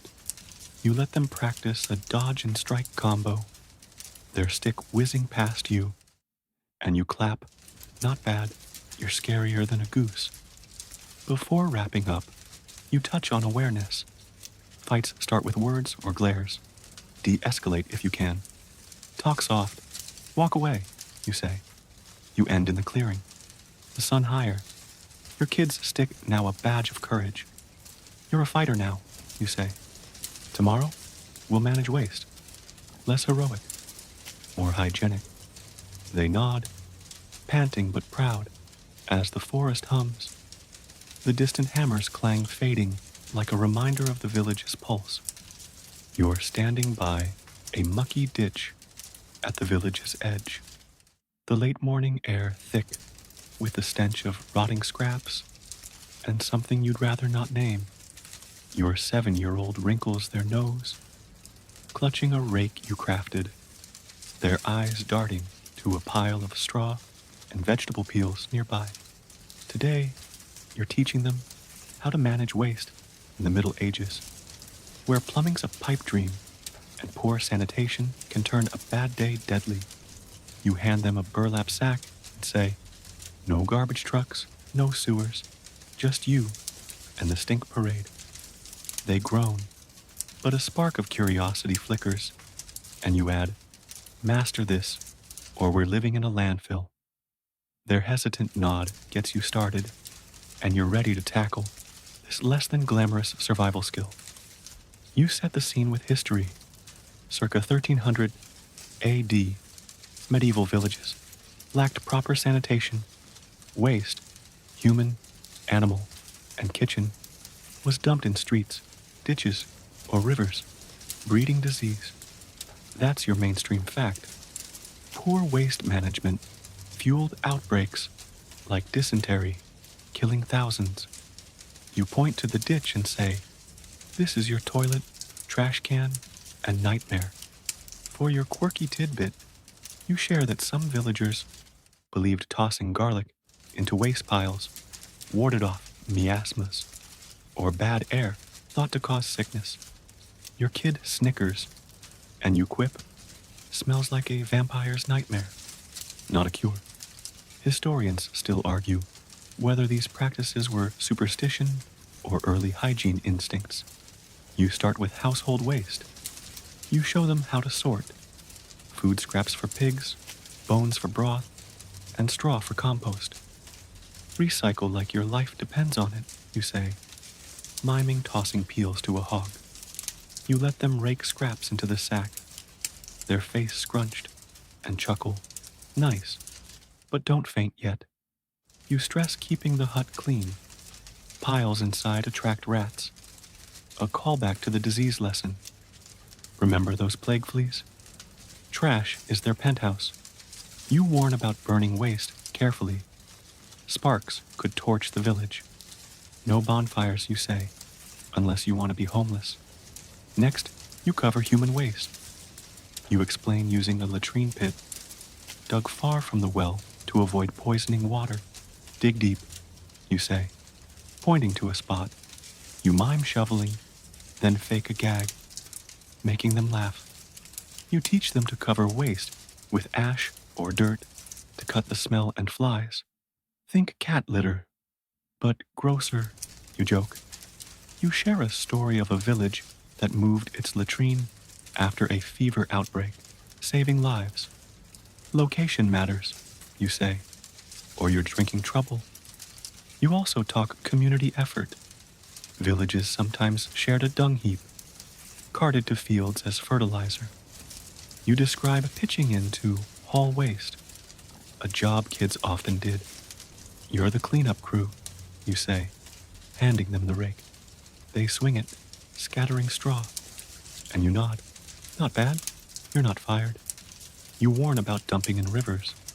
It's tempting, but spreads sickness. Keep the stream clean, you advise, unless you like belly aches. You joke, no flushing, just wishful thinking. Before wrapping up, you stress vigilance. Check pits regularly. Burn hazardous waste, like moldy grain, and wash hands with vinegar if you can. Germs don't RSVP, you say. You end by the ditch, the sun climbing. Your kids rake a badge of grit. You're a sanitation pro now, you say. Tomorrow, we'll tell stories. Cleaner and cozier. They nod, proud despite the stench. As the village hums, the ditch a smelly reminder of survival's dirty work. You're nestled by the hearth in your hut, the evening fire casting a warm glow as shadows dance on the wattle walls. Your 7-year-old curls up on a straw mat, clutching a wool blanket, their eyes heavy but bright with anticipation. Outside, the village is hushed, save for a soft wind rustling the thatch. Today, you're teaching them how to tell stories, medieval tales, to lift spirits and keep the darkness at bay during long, cold nights. You lean in, voice low, and say, no Netflix, no TikTok, just your words and a spark of magic. They smile, scooting closer, and you add, spin a good one, or we're stuck with my bad jokes. Their giggle warms the air, and you're ready to weave some narrative gold. You ground the lesson in history, circa 1250 AD.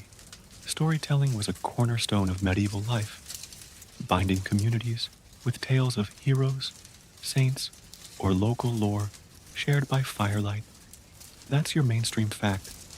Stories entertained, taught morals, and preserved knowledge in a world without books for most. You point to the flames and say, this is your stage, light it up. For your quirky tidbit, you share that some villagers believed telling tales about fairies at midnight could summon them, good or bad. Your kids' eyes widen, and you quip, let's skip the fairy hotline tonight.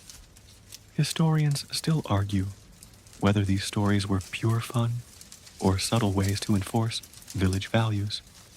You start with structure. You explain a good tale needs a hook, a bold start, like a knight facing a dragon. Grab their ears, you say, snapping your fingers. You tell a quick opener. Once, a boy outsmarted a wolf with a single pebble. Your kid leans in, hooked, and you let them try. Their voice shaky, but bold. A girl found a magic acorn. You nod, chuckling. Nice. Now don't lose that acorn. You teach them to add a challenge, say a storm or a thief, and a clever fix, like tricking the thief with a decoy, a callback to the combat lesson. Remember dodging blows? Your hero dodges trouble with brains. Next, you cover delivery. You show them how to use pauses for suspense, whispering, and then the forest went silent. You let them practice. Their pause comically long, and laugh. Perfect. You've got us holding our breath. You suggest gestures. Wave for a storm, crouch for a sneak.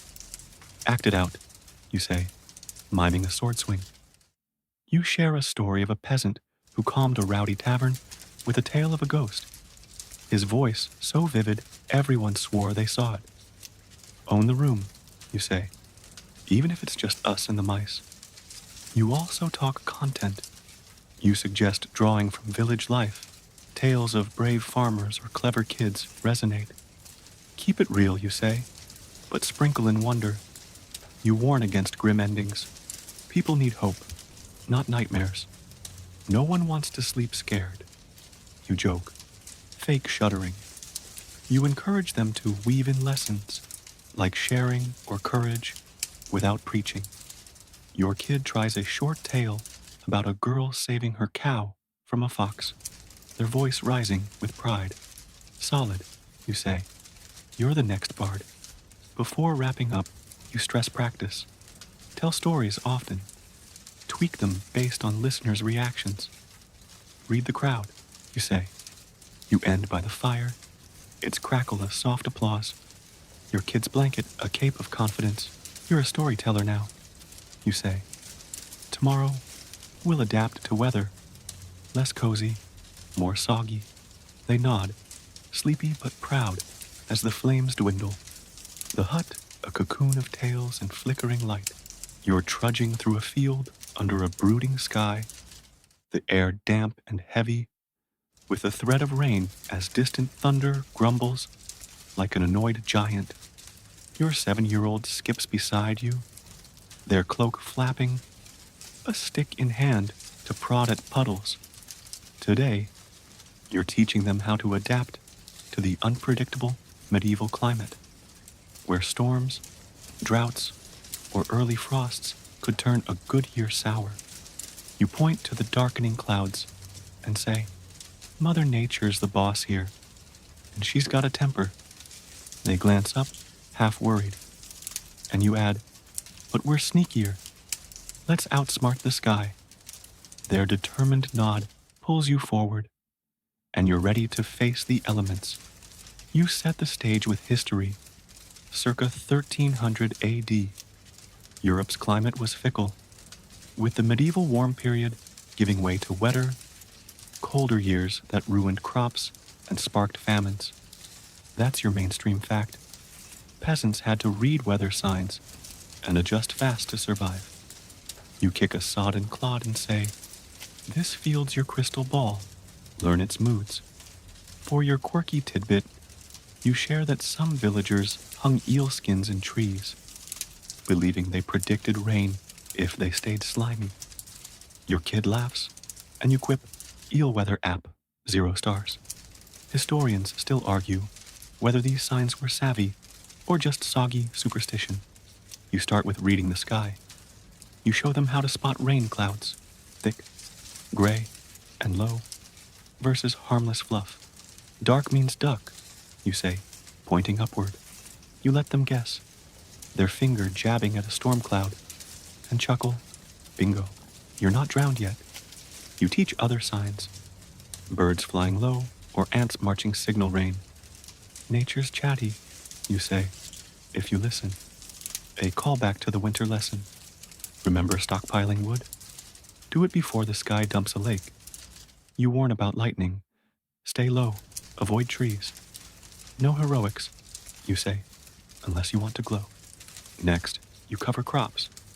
You explain shifting planting times.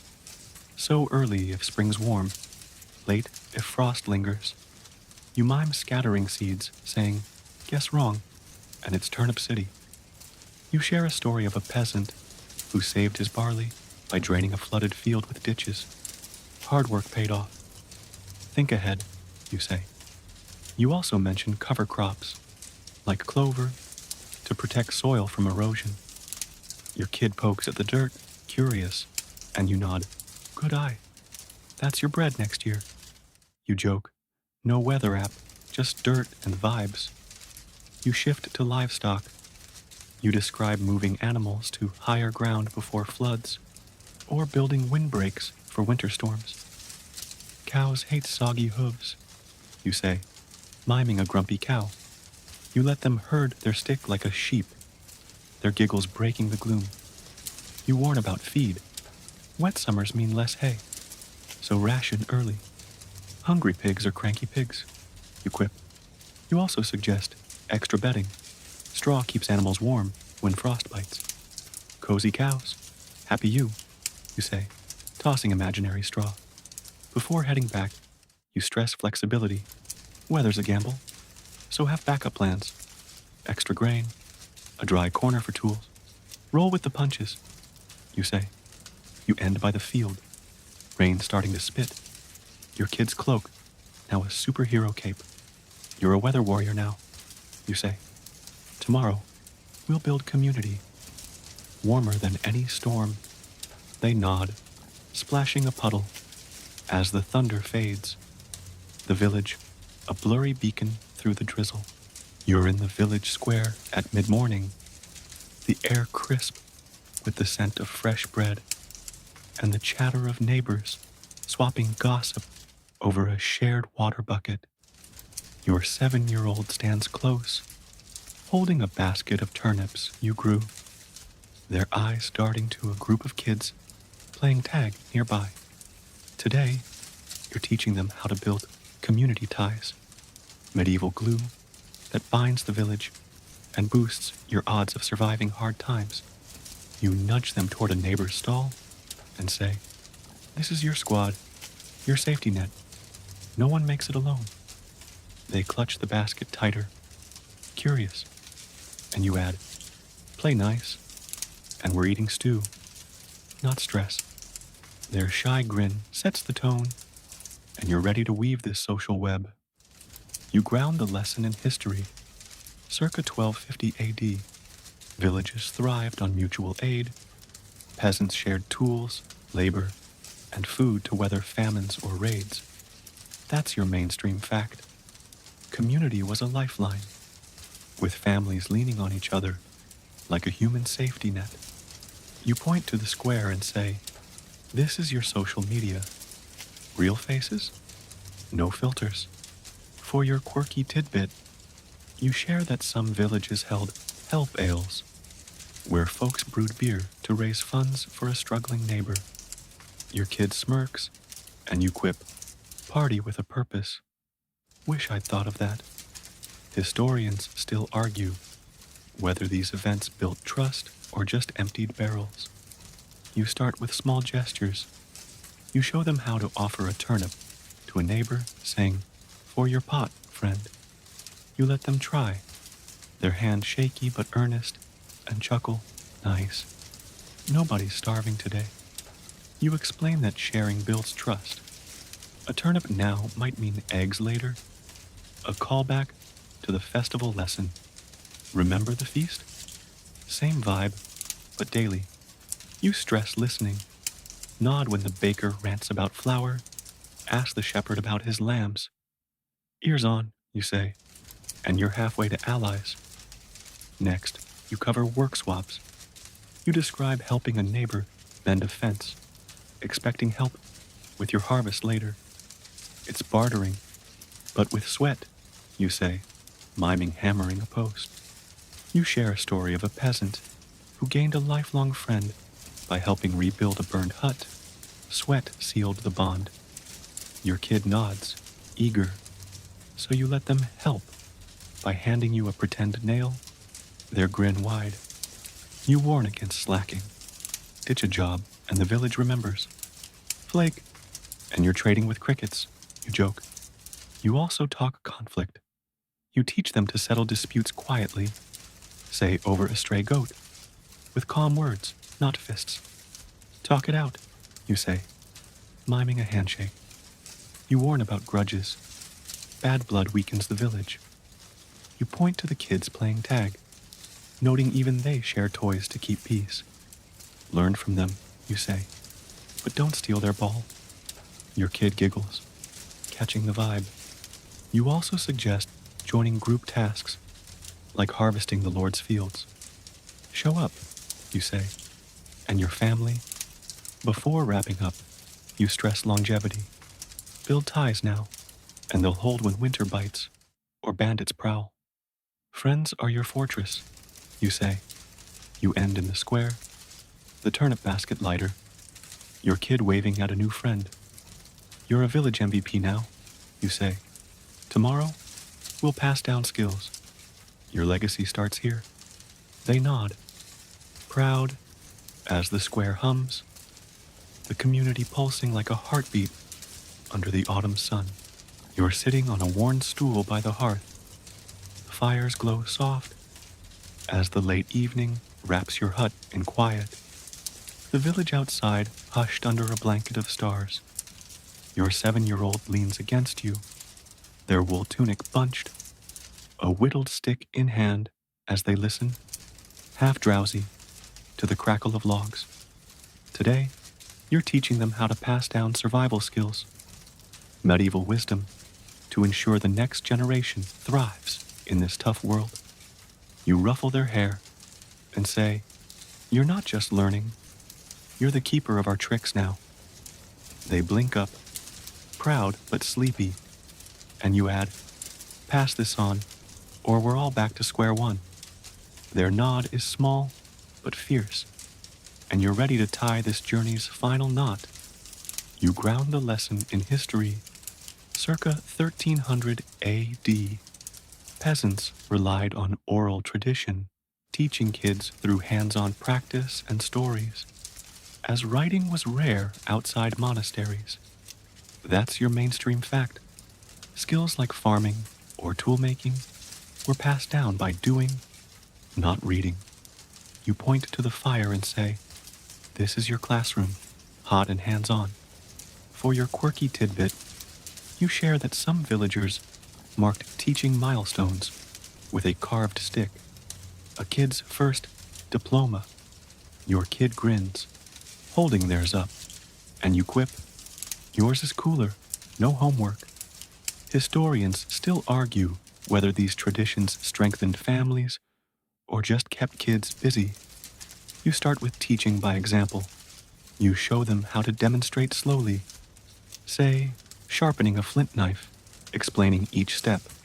"Talk and do," you say, miming the scrape.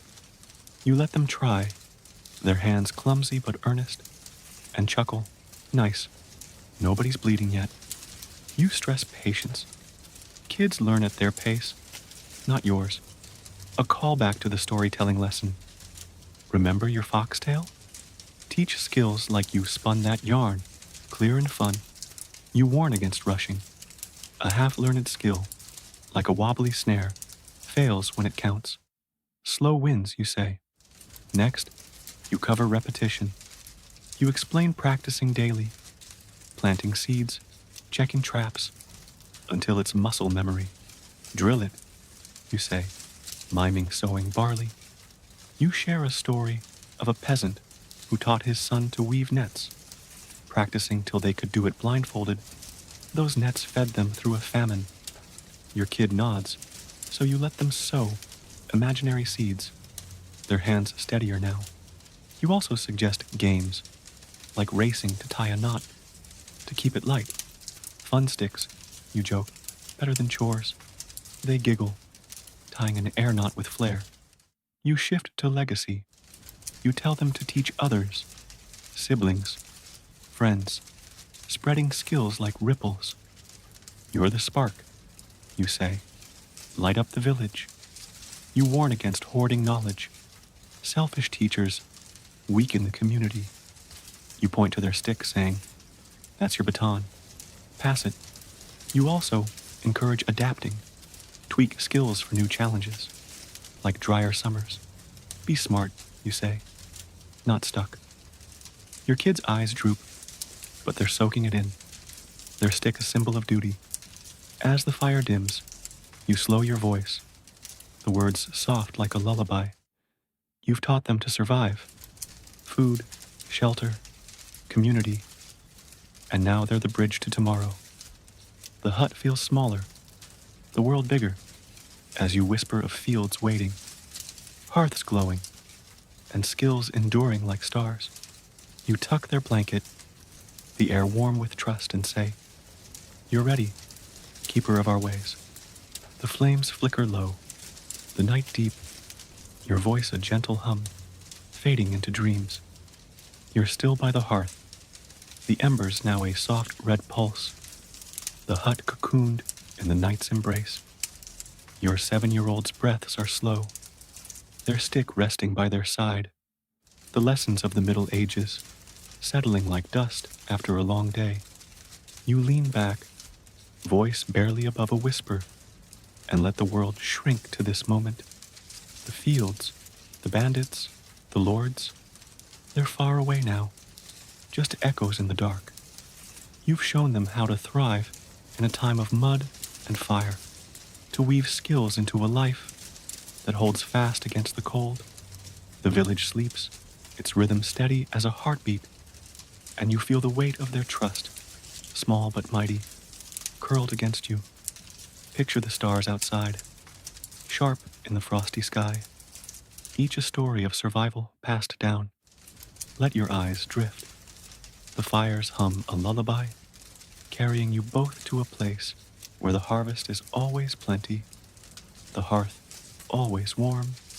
Sleep now, dreamer, with the strength of ages in your bones, ready for whatever dawn brings. Sweet dreams.